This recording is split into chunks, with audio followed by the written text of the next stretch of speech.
പ്രിയപ്പെട്ട മലയാളി സുഹൃത്തുക്കളെ, നമസ്കാരം.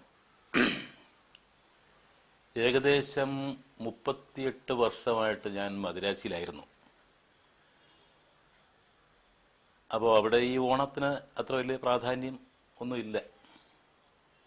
ഇപ്പോൾ വാസ്തവത്തിൽ ഞാനൊന്ന് ആഘോഷിക്കാൻ പോകണം. കാരണം 38 വർഷത്തിന് ശേഷം തിരുവനന്തപുരത്ത് ഞാൻ താമസമാക്കിയതിന് ശേഷം ആദ്യത്തെ ഓണം. അതിനകത്തൊരു സന്തോഷമുണ്ട്. പിന്നെ ഈ ഓണം, തമിഴ്നാട്ടിൽ ഓണാൻ എന്നൊരു സംഭവം ഉണ്ട്, അറിയാം? ഓണാൻ എന്ന് പറഞ്ഞാൽ ഓന്ത് എന്നാണ് അതിൻ്റെ അർത്ഥം. ഇപ്പോഴത്തെ ഓണത്തിനും ഈ തമിഴിൽ പറയുന്ന ഓണാനും വലിയ വ്യത്യാസമില്ല. കാരണം അങ്ങനെ നിറം മാറുക, ഈ ഓന്ത് അങ്ങനെയാണല്ലോ, ഈ നിറം മാറുന്നുണ്ടല്ലേ.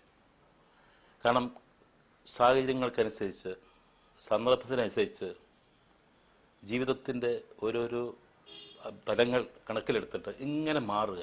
അതുകൊണ്ടൊരു കൃത്യമായിട്ടൊരു ഓണം ഇപ്പോൾ ഉണ്ടോയെന്ന് ചോദിച്ചാൽ വാസ്തവത്തിൽ ഇല്ല എന്നുള്ളതാണ്.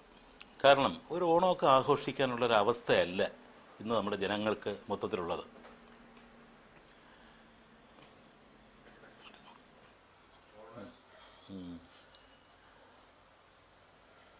പക്ഷെ ആദ്യമേ എടുക്കണോ?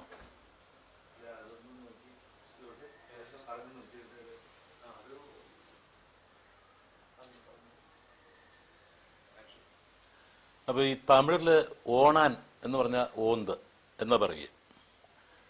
അപ്പോൾ ഞങ്ങളവിടെ തമിഴ്, അവിടെ ഈ ഓണം എന്ന് പറയുമ്പോൾ അവിടെയാ ഓണാമാ, ഇല്ലമ്മ, ഓണം അതൊരു ഉത്സവമാണ്.